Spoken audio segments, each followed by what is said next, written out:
We're actually in a very interesting position today. We are sitting here in our Ahrex headquarters, and we have actually Mr. Bob Clouser himself online here on a Zoom connection we found. And it works out quite nice, actually. So Bob is sitting in his home in Florida, and we're sitting here in Denmark, and we're having this conversation. And with me here is Lars, who writes all our blogs. Hello. And we have prepared a few questions for Bob. And the reason why we're sitting like this is that we just recently have released with Bob and all his long knowledge, the new Ahrex Bob Clouser signature hook. So it's which is a really big honor for us to do. We're just a small young company here from Denmark, so working with a very experienced saltwater angler from the US is a big thing for us. So we're very proud of that, and we're so happy that you wanted to work with us in this project. Hey, it's if you would, like I did when them hooks came in here, and I opened that box, and I looked at them hooks, and then I got a pack of the 3366 bronze hooks out. Yeah, I'm going, oh my gosh, what a change! You guys did an incredible job on that style of hook, and I'm serious about that. Jackie got so damn excited, she grabbed one and put it in a hook. Yeah. And in her vise and tied a first fly on them hooks instantly. And she says, I want some more of them. Oh, we got a few more, yeah. and let me tell you something before we get too far involved here with them hooks. I have already given away half of the 4s, half of the 2s, and half of the 1s, and just a few big ones. So I'm going to soon have two empty bags here of 4s and 2s real quick. I'll tell you that right now, because the people love this hook. Okay. And I can almost see, not because my name's on it, I'm kind of critical on that part, but because of the manufacturing process of this hook. This hook can be used for just about any species that eats streamer flies. Yeah. What else can I say? Exactly. Period. Actually, yeah. It's sharp. I had and this only happens once in a lifetime. But then maybe if I go out tomorrow, I'll catch another one on the first cast. But we went yesterday, and I think I sent you the picture of this fish. Yes, you did. We went with an anticipation of wanting to catch or actually land, not catch it, but land it. Tarpon on a Clouser signature hook. And we got out in the jungle, and we seen about, I think there was a good 30 to 40 tarpon in this canal rolling and flashing. And just like Jackie looked at me and she says, don't hurry, you're going to make a mistake if you hurry. I was rushing over the place. But I threw that streamer fly on the first cast. Yeah. I seen the flash, and I felt that weight of that fish, and Jackie got pictures of it in the air. Fantastic. Jackie was the camera lady that day, and I could feel that pull, and I could feel the control I had of the fish, and I'm going like, you know what? I'm going to land this fish. I can't believe it. I had to pull him through. He jumped up in a mangrove tree too. And my line's in the top of the mangrove tree, and the fish is out in the water, and he pulls it loose. And I drug him up on the bank, and we took a picture of him. So that is a once in a lifetime event happening, and I'm glad it happened with your new hook. It's almost too good to be true, but you have a photo. I know. If it wasn't for the photo, everybody would think that it's something we made up. But this is actually the truth, and you send me the photo. This is real. This is not any publicity stunt. No. anything like that. This is how my whole life's been. Yeah. I've been with a lot of rod companies. I've been with, line companies. And actually, I'm a no one-man company man. Hey, whatever people like, and if it works, yes, you go ahead and you buy that if you like that. Because today, even in the rod business, there's no bad rods made today. No, true. Every one that I've ever picked up, I can make it work. So it's just the way the business is, and I hope it continues to be on that side of the people's thoughts instead of I want the best out there. But I'll tell you what, they're all the best. Yeah. Yeah, and I think that's a very important thing, Bob. And we feel the same. We try to make the best we can, but I recognize there's a lot of other good hook brands out there. We just do our best, and that's all we can do. Yeah, the only thing that worries me about all these new hooks, and I know it's worth it. I mean, when I opened that bag and I felt that hook and rubbed my fingers on it and tied a fly on it, and I said, this is well worth the increase in the cost of the hooks versus 30 years ago. Yeah. And it's to me, it's well worth it. But what concerns me, and maybe I have an old mind, and I have a mind that when I was a kid, I had to cut grass to buy my fishing rods and my hooks. I had to go around to the neighbors and cut yards. Yeah. And I had to work on a farm after school. Yeah. I bought a boat by working extra time like that. And today, I don't see how our young generation can afford unless they make more than the 50 cents an hour that I used to make. No, I agree. That might be a challenge for some, but I think also it's still possible to buy cheaper hooks and cheaper equipment out there. Maybe what we are doing is maybe I wouldn't say it's for the experienced angler. I say maybe it's for people who actually really care about it and can afford it as well. I know it's more costly. It is. This series of hooks actually opened my eyes on the cost. That hook is well worth whatever your guys are charging for it. Yeah. And I mean, it's just, I would pay $1 a piece for the things if I could afford it. You need to cut some lawns again, Bob. Yeah, I know. But anyhow, I'm still way back. I feel like I'm probably just turning 17, so don't worry about it. No. I think we have a few questions for you, Bob. I think Lars having them over there. I've got them. And Bob, in the preamble to this, you already said it. One of the questions that you've been asked many, many times is, when did the Clouser minnow come about? It was in the 80s, 1980 plus. I opened my store in 1979. Okay, that was the day that the power plant in Middletown went haywire. Oh, really? So I had to wait till 1980 to open my shop up. We already had it built. My son is a carpenter, and he built the shop on the side of my home. And where was that, Bob? We had that scare at 3 Mile Island. Yeah. The nuclear power plant went haywire down there. So, but anyway, when that was all over, we opened our store in 1980.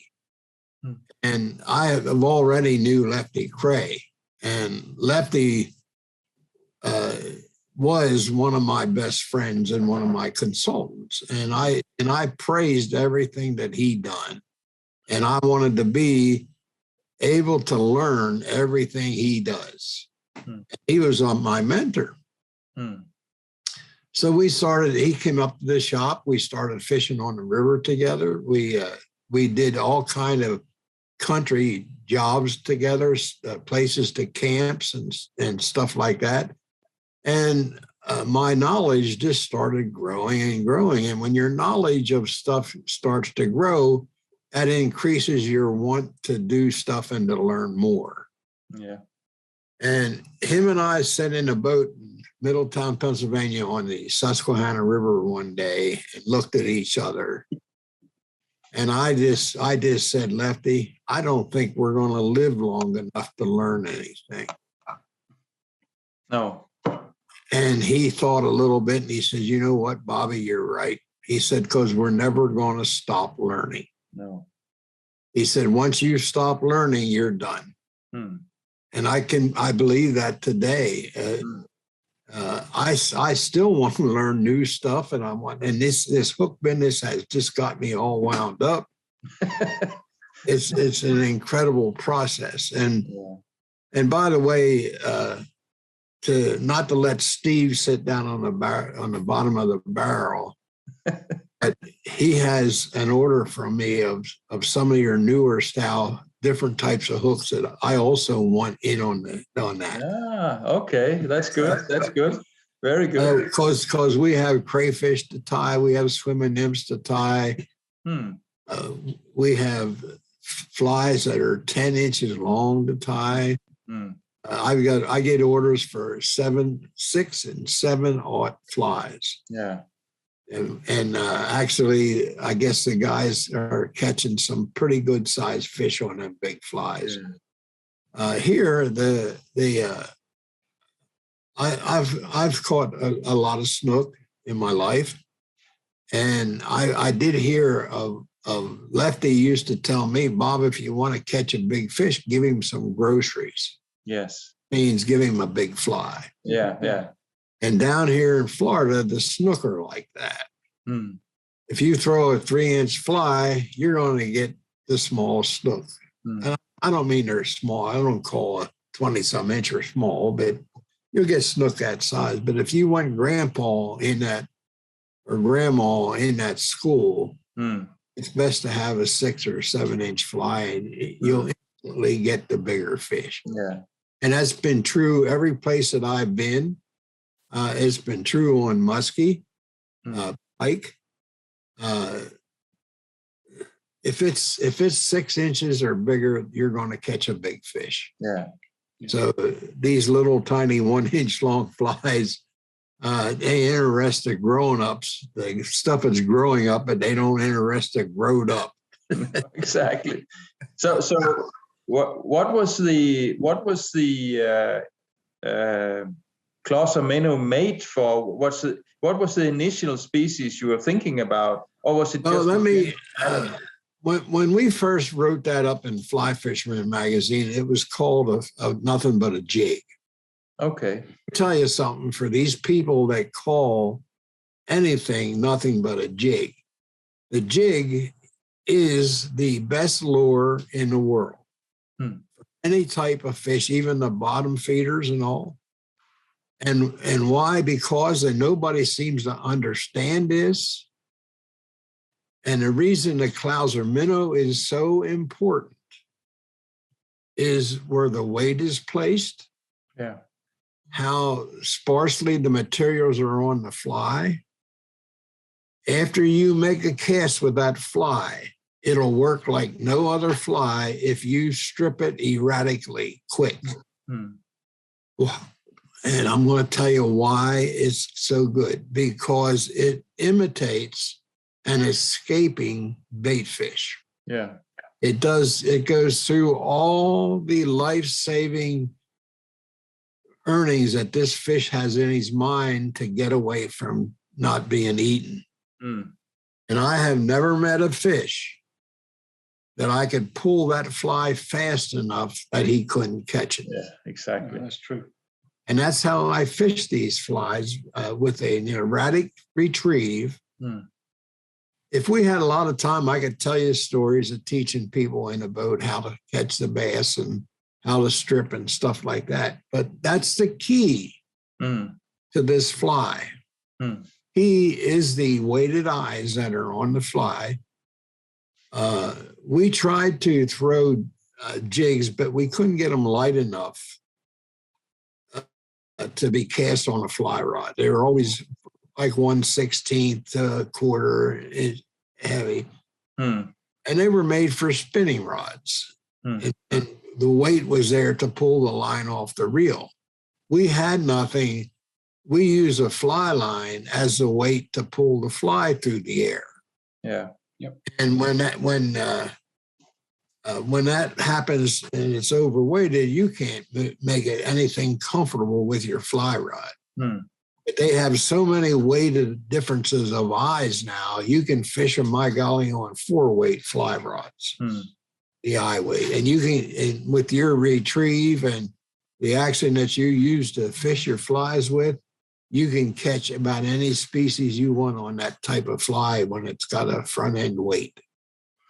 Yeah, I agree, Bob. And I think I know they use them for sea-round browns over here. We use them for pike, perch, and a lot of other species. And that's just, Scandinavia.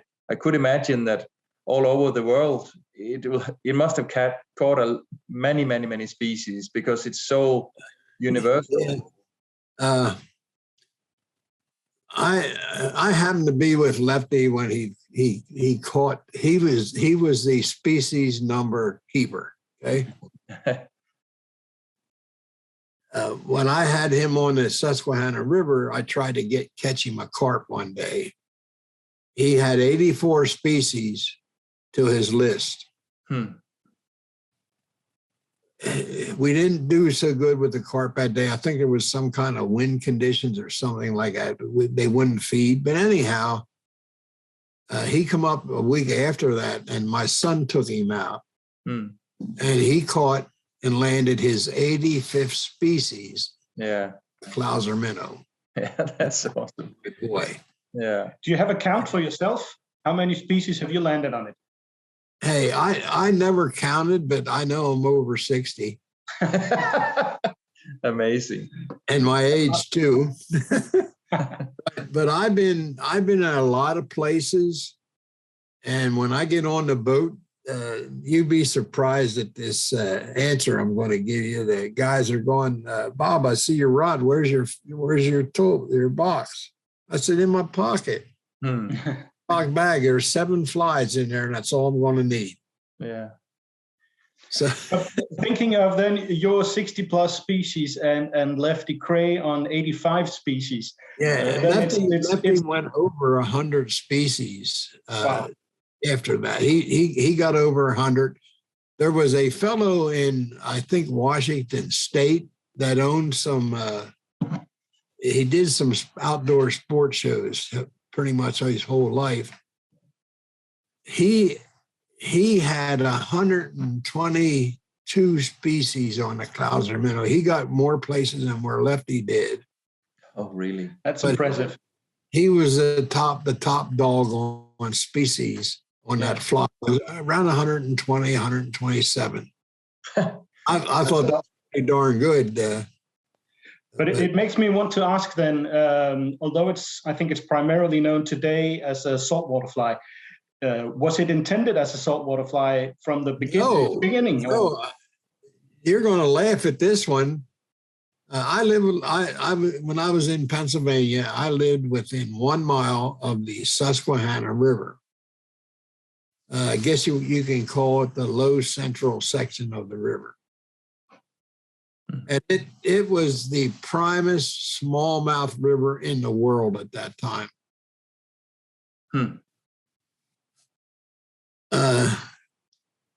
If I went out there and had clients when I was guiding with spinning rods, they were out catching my fly rod clients. And I'm watching everything that goes on with the spinning rods and how they're working, how they're jerking these lures back, and how they're moving the rod tips when they're reeling them, and how they're shaking them. And they're imitating escaping bait fish, catching bass. A good friend of mine and a good buddy that grew up with me, and he has since passed away. His name was John Lowell. John come into my shop, and he's a diehard fly rod man. And we were working on flies for the Susquehanna River together, him and I both. We had the crayfish imitation, which was the most deadliest fly I've ever used. This was before the Clouser minnow came into effect. And I'm looking at some beat up jigs that were in a box, and some of the beat up ones hardly had any hair on them. Real sparse. I went with Lefty's mentor was Joe Brooks at the time, and Joe Brooks had some deadly flies. I mean, deadly flies. We've caught some bass on them on the river, but they were all unweighted. And I was looking at his design, the way he was tying bucktail hair, like a high tie thing where you tie one clump in front of the other. So I'm sitting at my desk one day, and I get some.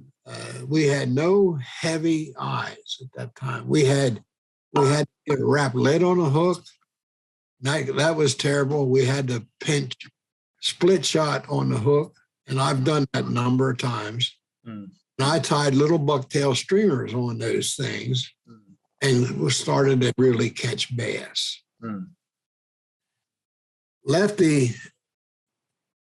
said, "We can't sell them, Bobby." I said, "I know they just look terrible. They are horrible looking flies." So he got with Tom Schmucker from Wapsie Fly Company, and Tom took the bead shade eyes and made molds out of them that he could pour lead in. Oh. So that's how the Clouser eye came in effect.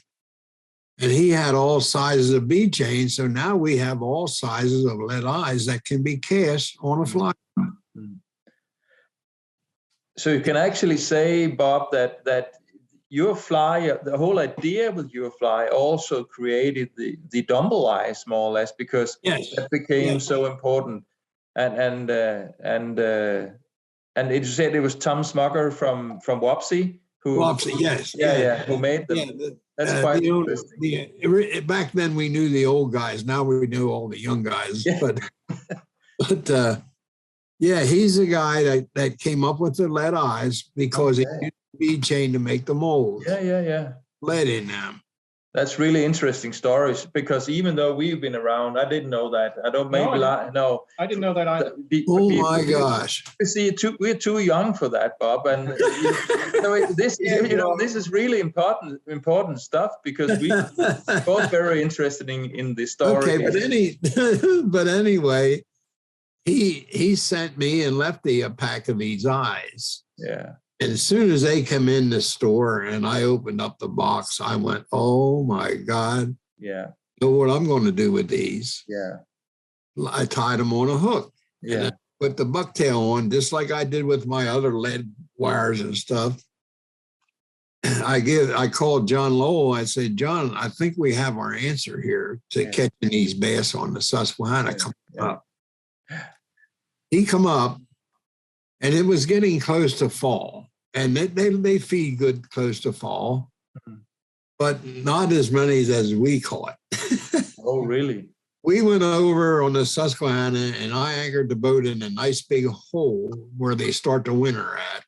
And I'm fishing an all-white bucktail one with some flash in the middle, and he's got one that looks like a smallmouth bass that I put together with a white belly, a green middle, and a brown top with dark flash in. It didn't matter which one we had. We were casting these flies, and we had the 1/50th eye on them. Yeah. I now have an 8-weight rod, an 8 and 9, and I use the 1/30 eye because I can make that thing dart quicker with the way I strip them. And I use an 8 or a 9 weight rod pretty much all the time. It's my favorite fishing machine. Anyhow, we get over there, and the water's fairly clear. And John says, "Look at this. Here he comes right to the boat and eats it before we take it out of the water." And why is he eating that? John's wiggling the rod tip as he's tripping. That fly, it looks like it's been hurt or ran over by a pickup truck or something. Everywhere, just jumping and carrying. And the bass are eating these things. The faster we tried to take that fly away from them, the more fish we caught. So the more aggressive they got? Yeah, learn something right there. Hey, we have a fly now that looks and acts like, and you can make it like that if you know how to fish it, looks like an escaping bait fish. And they want that thing. They're going to try to get it whichever way they can because that's how they growed up on it. I've never seen any minnow in a school stop and say, "Go ahead and eat me." No, it's true. They are flying in every direction possible to get away from that predator. And that's the trait of this fly, and that little bit of weight in that front end. Just because I have eyes painted on them doesn't say the fish see that. No. It's the action and the movement that you're creating with that fly. That's what that fly gives you. That's been so misunderstood in fly tying for generations. When you tie a fly on your vise and you look at that and say, "Man, that looks good." The first words out of Lefty's mouth is, "Well, does it fish good? How does it cast? How does it fish?" Yeah, and I think they're really important questions to ask yourself. And being on social media like everybody is today, and you see a lot of beautiful flies out there for sure. But I think a lot of these great tyers are forgetting how these flies will fish, actually. If you tie a fly, I want you to go out to where there's fish, and I want you to use it. And come back and tell me what you caught on. Yeah, exactly. That's the proof. That's how Lefty and I always worked with these fly patterns. There's a couple of flies that's been around, I guess you want to call it forever, but I think this a real easy fly to fish surface or just a little under the surface called a red and white hackle streamer. The most simplest fly in the world with some white chicken hackles sticking out the back and some red hackle wrapped around the front. That fly was invented here in Florida, I think 109 years ago. It was used to catch tarpon. Fly still catches tarpon, pike, muskie. I've proven that. I have been up in the Michigan waters, up in I guess it's Saskatchewan, Canada, and I've caught muskie on that fly. And I try to find the longest hackle I can get, and maybe I can come up with an 8-inch fly. I've caught muskie all over the world on that red and white hackle fly. It's an incredible fly. Don't ask me why it works. I have no idea. I don't care. They eat it. No, and the thing is probably, Bob, that a fly like that doesn't look good on social media, but it does catch fish. And that's another big old mistake. And I tend to, as me and a handful of guys look at some of these patterns and just laugh it off, you know. If it swims like a real fish and isn't hurt, they're not going to eat much of it. No. But it's quite interesting to hear you tell that it's actually originally a bass fly. I lived right there. Within 5 minutes, I could push my boat off of the dock into the river and go fish. And that's all I had was bass. Now, let me tell you something else about my trout fishing. I fished all over Pennsylvania for trout and wild trout and stock trout and every stream in PA I was on at one time. I had an old fella come into my shop, and he taught me something about streamer flies and streamer fly fishing. He would go up on we had a little creek above Harrisburg, PA called Clark's. a crystal clear mountain stream full of brook trout and brown trout. When the season opened, the minnow fishermen used to go up there. And on small minnows, they could clean that brown trout population and the brook trout out quick. He watched them guys, how they were fishing minnows one day, where they would throw them upstream and reel them down just a little ahead of the speed of the current. He had 2 mallard duck feathers, the Drake mallard duck feathers, which are kind of light gray with black streaks in them. He had 2 of them tied on a hook this fly was probably 1.5 inches long. He had regular kite string, I think, tied it with. He brought this in and showed me, and he had white paint over the thread to keep it together. He had no glue. He said, Bobby, I want you to try this when you go up to Clarkson next time. And I did. He gave me 2 of them. And I listened to him, how he was fishing them and how he was manipulating them. I could outcatch the bait fisherman with that fly. And I came back and called him, and I said, why is this fly so good? He had an answer for it. He said, you guys put too much stuff on a streamer fly hook, and it looks bland in the water. No light goes through it, no movements in it. And he said, yes, you know why I picked this feather? He said, because of them little black bars over that light color.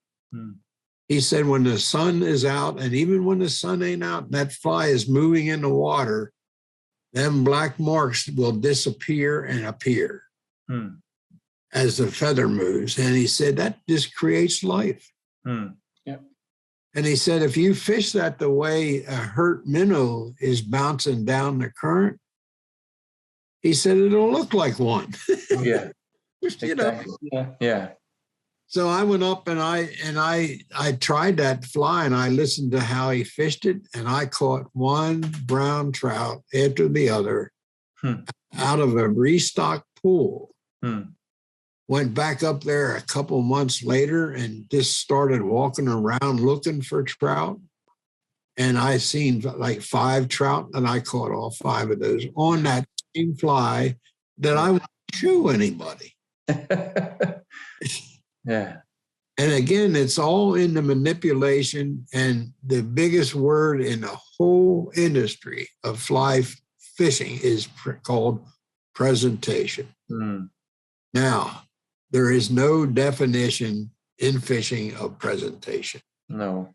You're trying to match everything that goes on. That's the whole presentation idea. Yeah. And when you find the right retrieve and find something that you can make work, that's your presentation. That's why it works. That's interesting. True. Yeah. Bob, you've several times now in our little interview, you've mentioned Lefty Kreh. Yes. And I think it's for everyone who knows you and Lefty, your names are intertwined.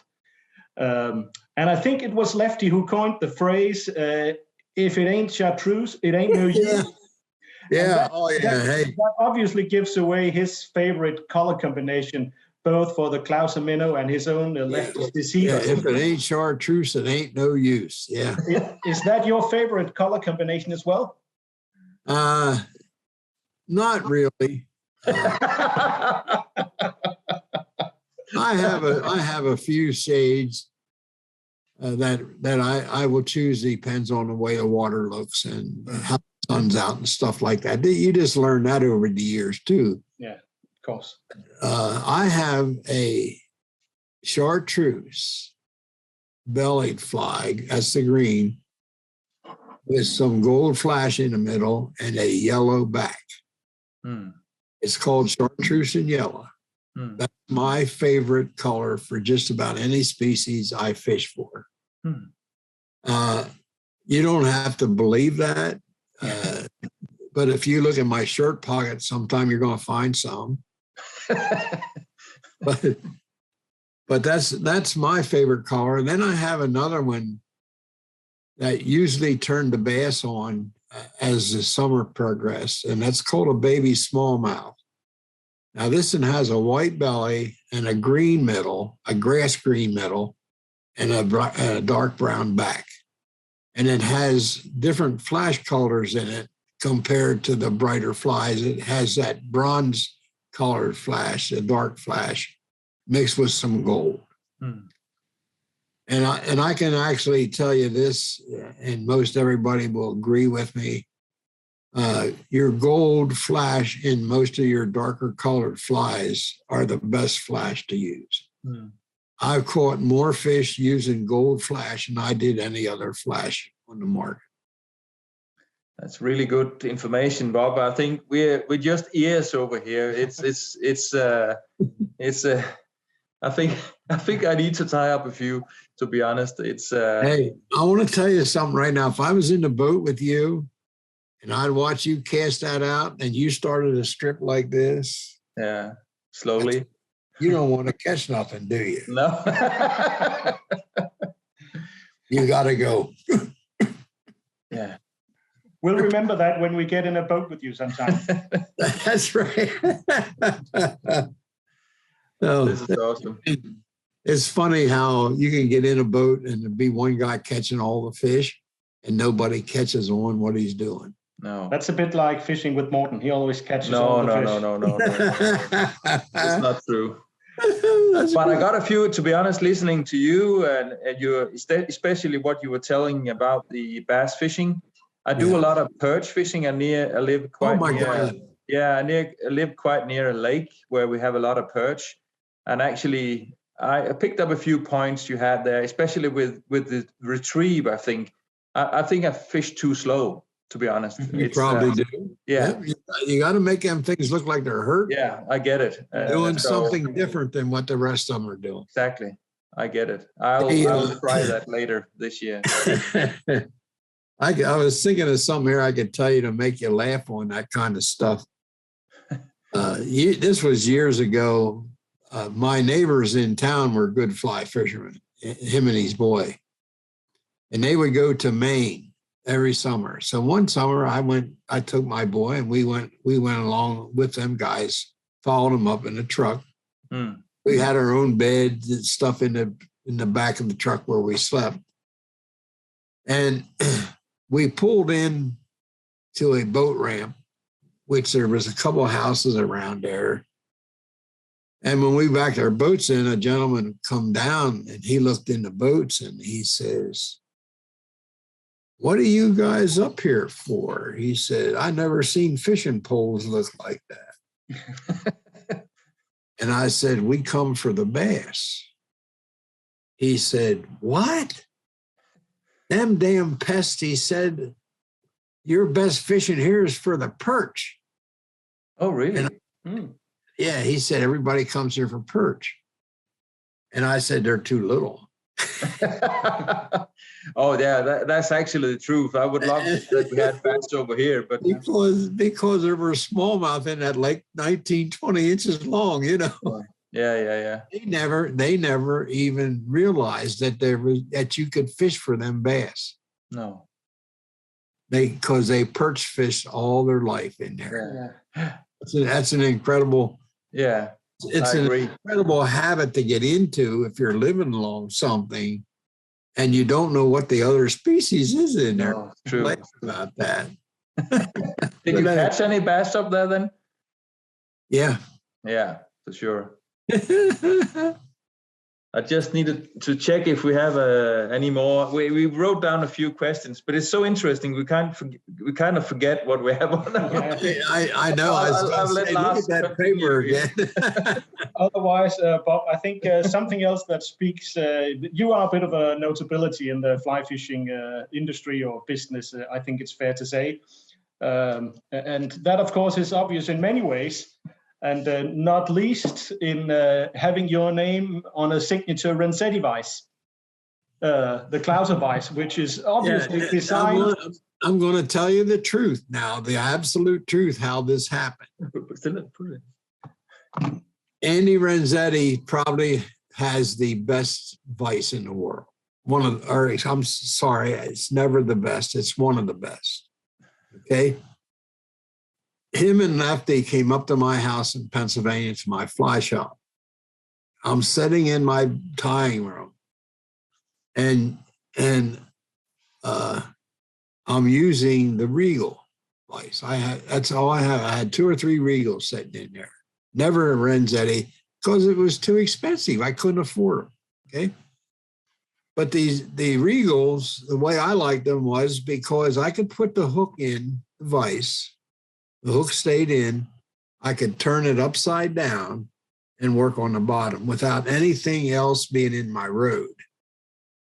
Andy brings this vise in, it has that neck going down and the vise sticking up. Yeah. And I said, and he left it there and I'm trying it. I'm going, I can't use this vise. I called him. He said, why? I said, as soon as I turn it upside down, the back of the vise is in my road to put the other layers on the fly that I'm used to tying. And he says, well, take the hook out and turn it upside down. I said, I don't want to do that. I don't have to do that with my Regal. Why should I do that on one of your vices? So he says, well, I'm going to take care of that. When was this? How old is the Clouser? He went home and within 2 weeks, I had the Clouser minnow arm. Oh, nice. How old is this Clouser minnow vise? When was this? We had it in 1984, wrote it up in Fly Fisherman magazine in 1985. Oh, really? And it was tested hard. Lefty tested it. I got to tell you, can I tell you another story about Lefty and testing? Please do. He calls me and he said, Bobby, I'm coming up and I'm bringing the guy from the Maryland TU with me. And I said, good, I got a handful of flies I'm going to give you guys for that boat for your fishing trip. And if these aren't the best fly you've ever fished for bass, I'll be mistaken. He comes in the shop, we shoot the bull a little bit. I drop 12 flies in his hand and he looks at him like this, he goes, are they done? I said, yeah, what's wrong with them? Well, there's nothing on them. I said, you tell me that when you come back today. So, I said, hey, I can't get out of here. I said, maybe 3:30, 4 o'clock, I'll come over and you guys will be done with your drift, almost ready to take your boat out anyway at that time. Because when he'd come up in the morning, he'd leave at 4 or 5 o'clock in the evening. So anyhow, I went down at 3:30 in the boat. I ran over along the West Shore side and I seen them coming down, seen them drifting. I pulled up to their boat. Lefty has some kind of weird fly on his line. Probably the Lefty's deceiver, right? Well, it could have been. Hey, that's a super fly too, boy. It is, absolutely. I use that a lot. I caught more muskie on that fly too than I did any other fly. That and the red and white hackle. But anyhow, I pulled up and I'm holding on to his boat. And the fellow in the back of his boat has a smile on him. So big. He couldn't keep his mouth shut. He said, Bob, I want to thank you. I said, what the hell did I do? He said, I just outcaught Lefty Kreh 10 bass to 1. He is going through his whole tackle box. Changing fly pattern after. I said, was his leader real short? He said, yeah, he had to change leaders 3 times. He was trying so many different flies. And Lefty looked down at me. He says, Bobby, you and I got something here. I said, you take it and do with it what you want. And I said, by the way, I have no name for that thing.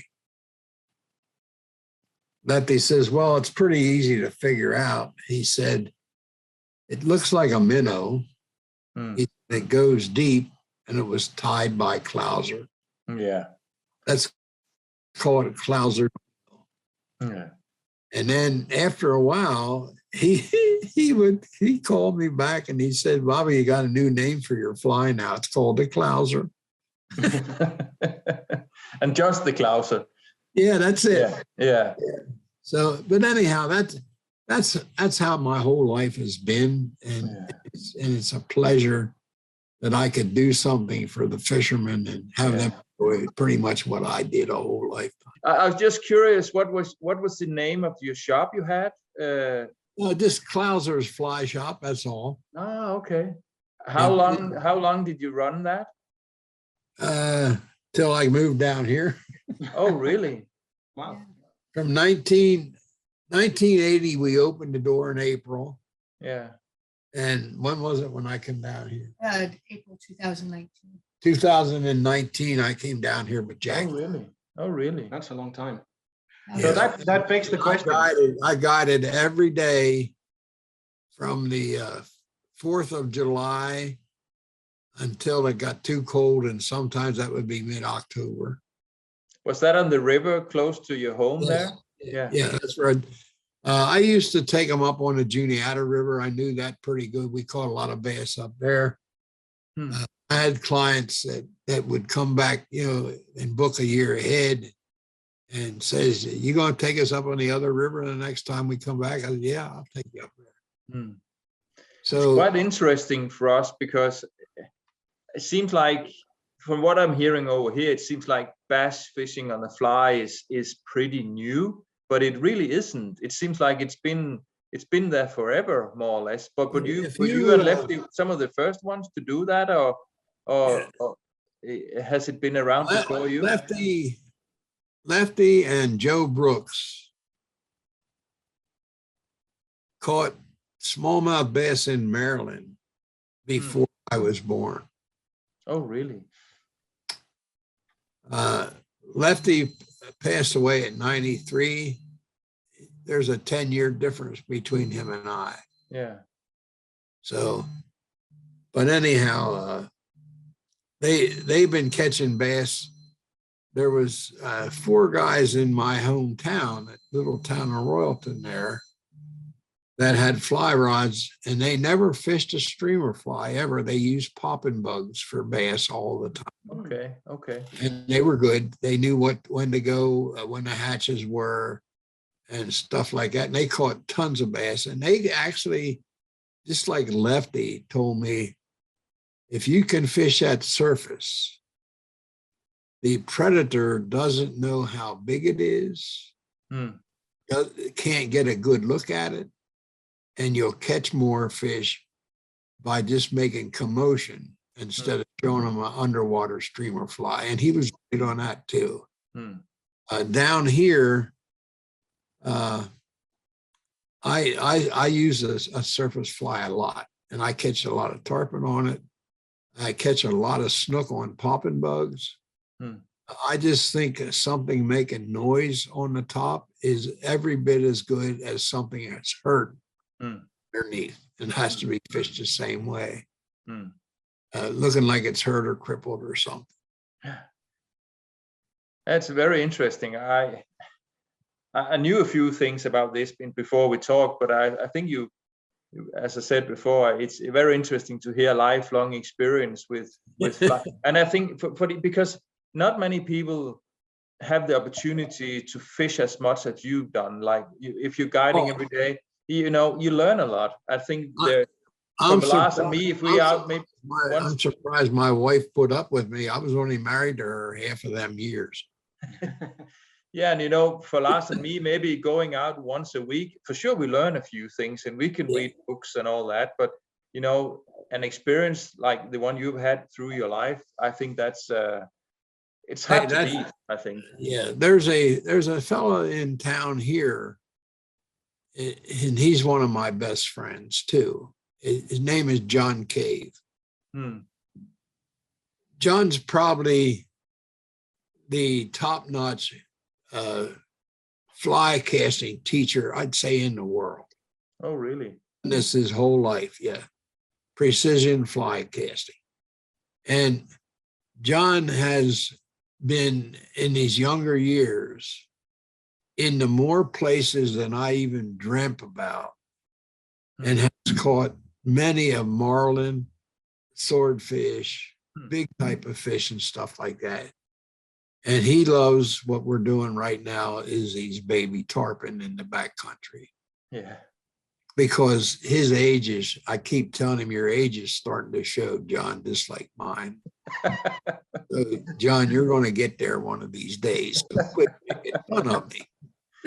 It's interesting to hear that, Bob, because I think for me, talking about fish sizes and that, I really love my perch fishing. I know they're small, and I don't get any really big ones, but I enjoy it a lot. It doesn't really matter if it's a big fish or a small fish. Hey, you're going to laugh at this story here.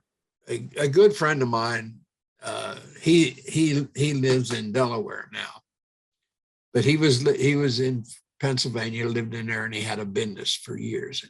Him and I got along really good. We went one year when Lefty was writing an article on circle hooks, use of circle hooks. Him and I went down. I had a group of people to go to Casablanca, Mexico with me for a week. I called the manager and I told him that, I said, look, I want to come down a week before and fish nothing but circle hooks. I said, Lefty's doing an article. I want to get some information on these things. So I called my friend Tom Whittle, and Tom says, yeah, I'll go along with you. So we went down to Casablanca, Mexico. We're there a week before our group comes in. And we told the guides what we want to do, okay? They took us into deep water. Okay, nice deep water. We're fishing Clouser minnows on circle hooks. Lefty's deceivers on circle hooks.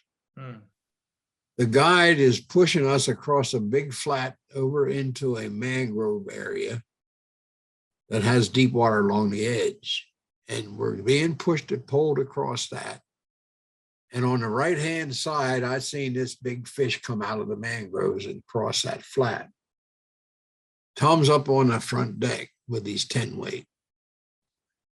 And Tom spotted him too. And Tom's a super duper 80 to 90 foot fly caster. This fish was probably 75 feet away. Moving fairly quick. I said, Tom, 15 or 20 feet in front of that fish, drop that fly. Up these deceiver tied on a circle hook. When that fly hit the water, the fish was like 3 feet away from.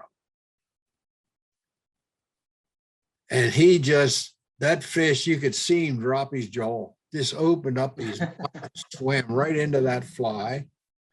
He turned and jumped, and the guide's hollering, sit the hook, sit. And I said, sir, he's already on the hook. This is something new. Maybe you don't know about this. I said that when a fish takes the circle hook and turns, he's automatically hooked because it pulls it into the corner of their mouth. Okay, so we landed that fish. You're going to laugh at the end of this. Tom and I put more tarpon in the boat in one day than they do in a whole week. Wow. Now the guide is having nightly meetings every time he brings us back. We caught snook, big bonefish, anything that you could think of on the fly. And without striking, without setting the hook, is just let them run off with it, they'll hook themselves. They had a meeting the 2 days before our crew came in, and he said, we like circle hooks. And I'm going, why? We can't holler anymore. Set the hook. He said, that's our game. He said, when they That's okay. we have to holler, set the hook. And he said, that's true. strike and stick the hook on. I said, you know how many times that hook is stuck in that fish's mouth every time you do that? It comes out and goes to a new place. Every time you set that hook, you move that around in that guy's mouth. I said, these don't move. No. These go in and they'll hook up underneath one of them metal plates on their lip, and you got your fish. But that, how is that today, Bob? Because from a hook manufacturing standpoint, why didn't, because for what I'm hearing over here at least, we don't see any circles. I don't care how much I preach this. No. Don't sell. There's nobody except, I mean, there's probably a handful of us guys that really believe in the circle hook. They don't, some of them don't even call it fly fishing. I mean, this is a terrible business to get into because you're stepping on everybody's toes all the time. Yeah, it's true. You see what I'm getting at? Yeah. And if they don't like it, that means you're no good. So no, people don't like you anymore, you know. Yeah. But I've caught in the backcountry here. Now I want to tell you something about tarpon hooks. And John Cave taught me this. John will put a hook in his hand and he'll go like this to the point. If he can make that point sing or bend, it's not a good tarpon hook. No. These Clouser hooks, you can't do that to. That hook is solid. Okay, and that's why I wanted to try them, because I'm going to give some to John.